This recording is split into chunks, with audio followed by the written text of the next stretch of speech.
Well, welcome back to HAH Bridge Cars. It's a beautiful spring day here in Petaluma, and it's time to do maintenance on the Rover. So we've done 3,000 miles since the last oil change, and it's doing well. We put about 11,000 miles total on the car, and about 9,000 or maybe 8,000 since we put the motor and the transmission in. As you remember, we changed to this 390 CFM Holly a few months ago, I guess the beginning of the winter, and that's it's actually working well. Starts a lot easier. I'm not sure if it has the same power or not. It changed how the pedal is, so you have to give it more pedal, you know, coming off of a stop sign to get it going quickly. But then again, I mean, it's half as much carburetor, so whether it affected the top end, I don't know. It doesn't seem to have. It's still pretty peppy. It's a 3.9 liter. Nothing terribly exciting been going on. It's been running well with the new motor in it. We had a few teething problems. Nothing terribly exciting. The biggest problem I've had is to put silicone hoses on for the radiator and all that, and getting them to seal up has been a bugger. That I bought the special clamps, and there's tried them medium tight and tight. I did have an issue where I see I've got this zip ties on here, and that's because this was leaning forward and the pulley there actually cut that band. Fortunately, we're very close to home, so not that big a deal. The air conditioning has been working well. Haven't had any troubles with that. I did have to replace the power unit for the gauges. So it was just weird. Every now and then it would peg hot, but I also noticed when it was running hot that the gas gauge was reading over full. So that was that on its way out. So anyway, let's get it up in the air and we'll get draining oil and we'll go from there. Don't forget the green subscribe button.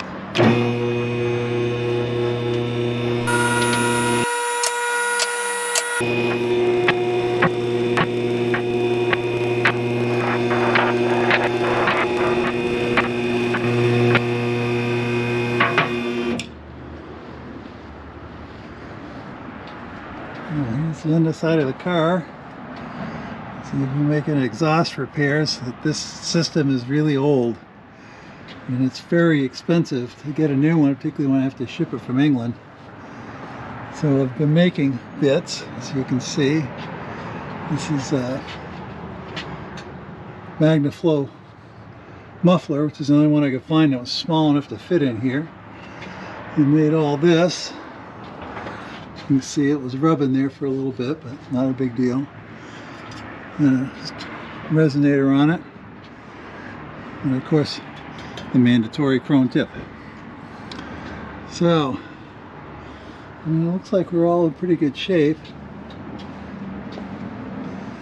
This is the Land Rover transmission, and that's why that's at an angle, because in the Land Rover the motor sits at about 10 degrees. So the original Land Rover pan was like this, which was leaning the other way wrong, and then of course it was really low down here. I didn't want to be hitting that, so I put this in and it's been fine, so all's good.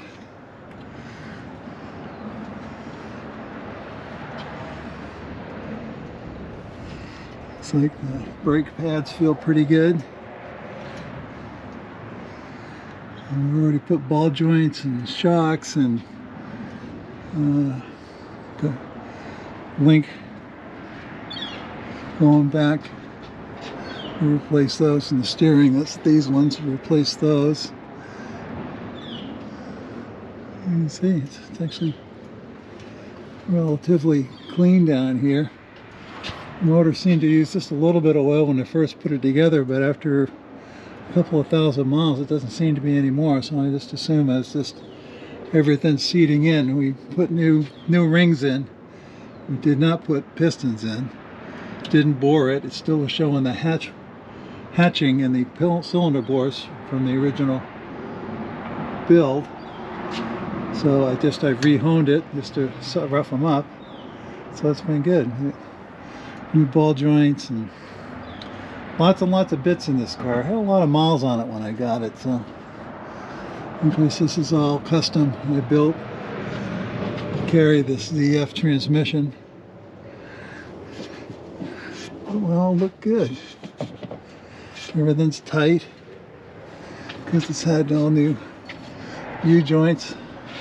It's a different rear axle when I got it. I think somebody broke it before me, and it definitely had been all apart, and there were some chips in the teeth and the bits weren't in the bottom of the casing, so that was on someone else. Anyway, let's get the oil drain out here and we'll get going. It's got an 1 1/8" plug on the oil drain. No one knows why it needs to be that big, but it is.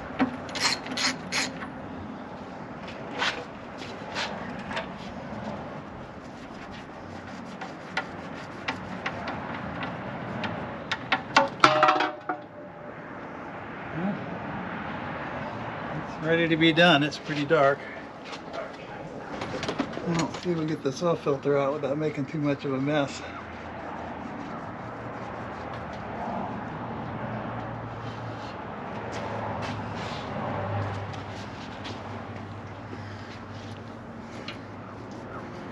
One thing I don't like about oil filters that aren't straight vertically up, boy, they always drip over everything.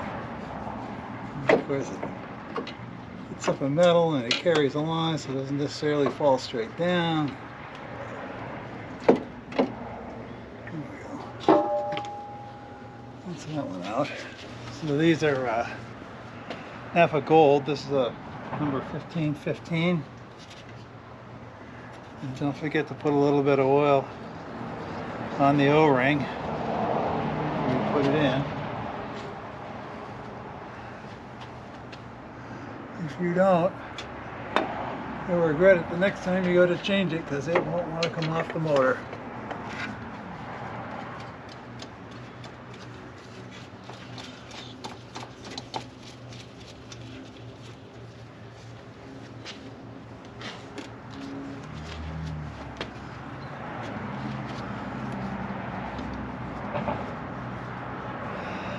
So I used to come with instructions to say that run them in until they hit, and then a 1/4 turn more.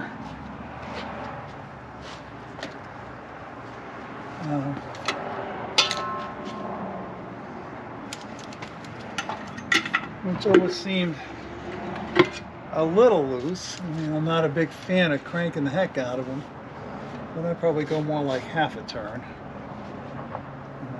Haven't lost any, so and I've not had any trouble getting them off the next time doing that.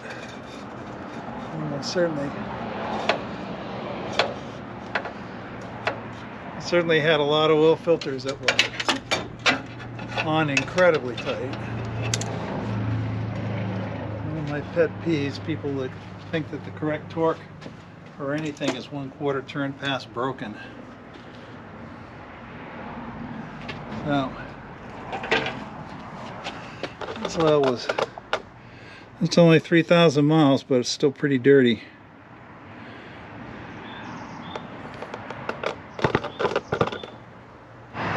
So while we're here, I want to check the oil level in the rear end. They used to use pipe plug type ends which have square drive. So I don't know if you guys have ever seen these. These are 8-sided sockets. This one's a 7/16 8-sided 3/8 drive, and they're perfect for taking off 4-sided devices. If you try to use a 12-point socket on these, they do just they slip very easily. I don't know how well you can see this, but there's the pin, or the plug.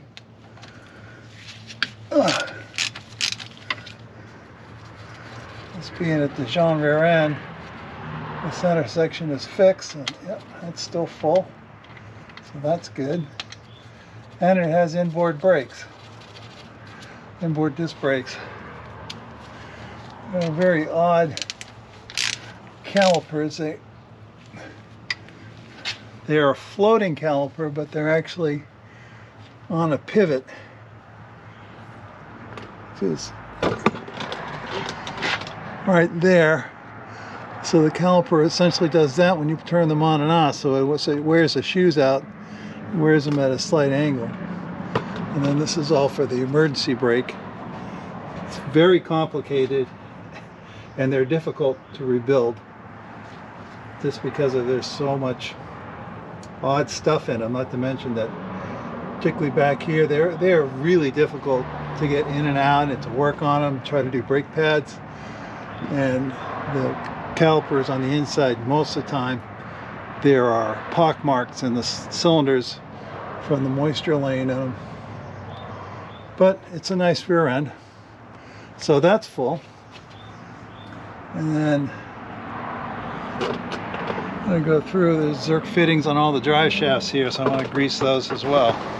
So let me get my grease gun. Of course, we're going to want to check the air in all the tires. So lower it down a bit, but still a nice convenient height.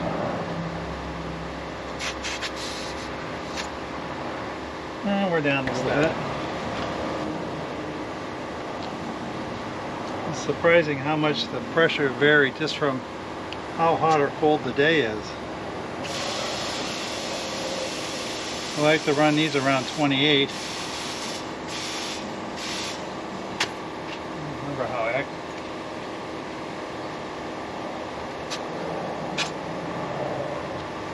So I don't really trust the gauges on these fillers. This one's off by almost 5 pounds. So this is a flat tappet motor which needs ZTDP. So I always put a can of STP in to bump that up a little bit. And then I use Castrol 2050 because it's not recommended for any new cars. So the federal government allows them to keep the ZTP level higher, though it's not as high as it used to be in the old days. But I've been using the STP and Castrol 20 years now, and we haven't had any problems. I haven't lost any cams, haven't had any engines wear out faster than I thought they should. My wife's commute car, which was a 1979 TR7, we got it at 120,000 miles. She put another 60,000 miles on it, and it's still running good. Wasn't smoking. I'll grant you, I was getting a little tired, but you know, 180,000 miles, that's a lot of mileage on a car like that, for that vintage. So, I'm going to go ahead and fill this up. I'll go through and check my levels while I'm at it, and then we'll get back to you.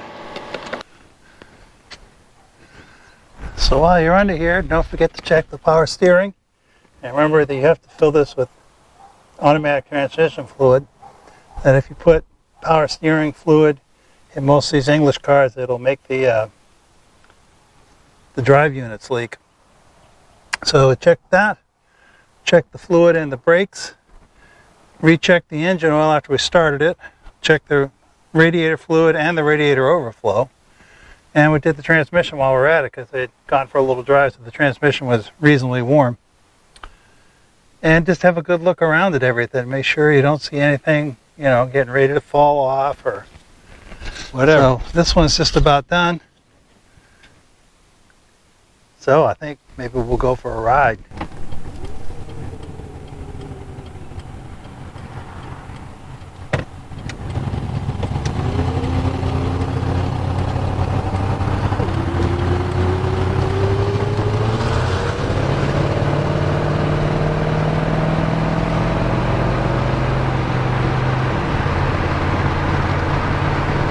Well, you just gotta love Sonoma County on a day like today. I think it's the March 25th, but it's been raining, all the grass is growing, the wildflowers are coming up, the trees greened up. It's nice and warm, there's a gentle breeze. It's just freaking gorgeous out here today.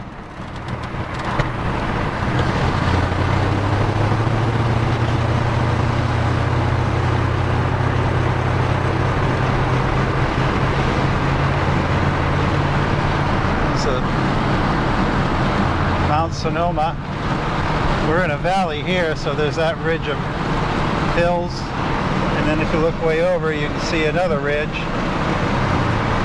A couple of million years ago this used to be part of the San Francisco Bay. That's why the soil is so clay. It's all just basically bay mud and stuff. It's really expansive. Well, there goes a Morgan. So I hope you saw that.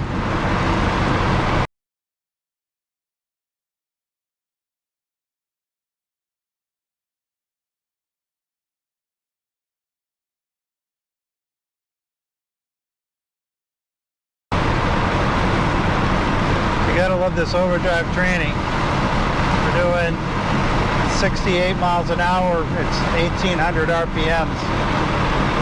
It's so much nicer than the Borg Warner Type 35 that used to be in here. It really loves the freeway now. Before it used to sound, the motor was just, you know, running too fast all the time. For American highways anyway. I suppose in its day, they only just barely opened the M1 when they introduced this car.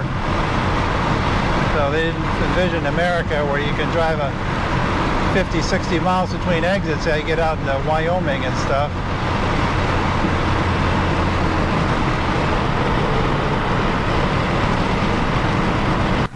So it seems to be running pretty well. The temperature's right in the middle, plenty of gas. I have to put an aftermarket sending unit on this oil gauge, so it always seems like it reads a little low, but it's okay.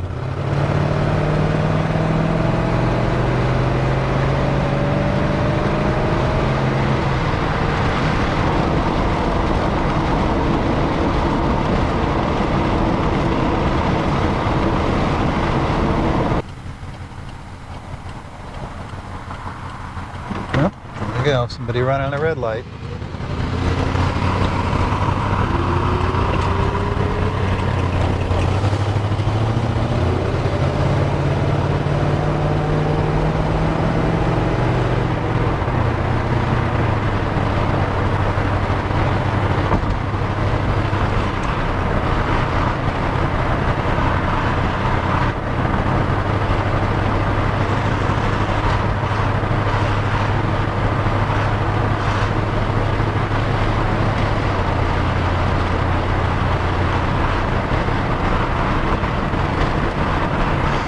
.45 miles an hour, 1300 RPMs. Gotta love this transmission. Not to mention that it shifts so much better. That Borg Warner wasn't that good to start with, and it was really tired by the time I got it. Tried adjusting the bands, but they were just wore out. And pulled that tranny out, took it apart. The bands were literally as thick as tissue paper. And it wouldn't have been much longer before it would have been metal on metal. Not a good thing. It had been rebuilt once, but somebody assembled the self-adjusters incorrectly, so they were always loose, so they wore out really quickly.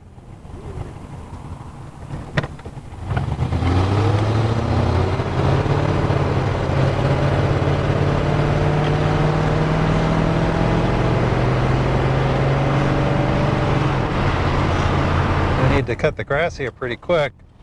Oh, getting pretty shaggy. There's the Mayflower. Poor thing feels abandoned back there. And so concludes another successful test ride. Let's get this thing back in its spot. So I hope you enjoyed that. Nice change from restoring cars, just doing a little maintenance. So don't forget to like, subscribe, and comment, and we'll see you on the next one.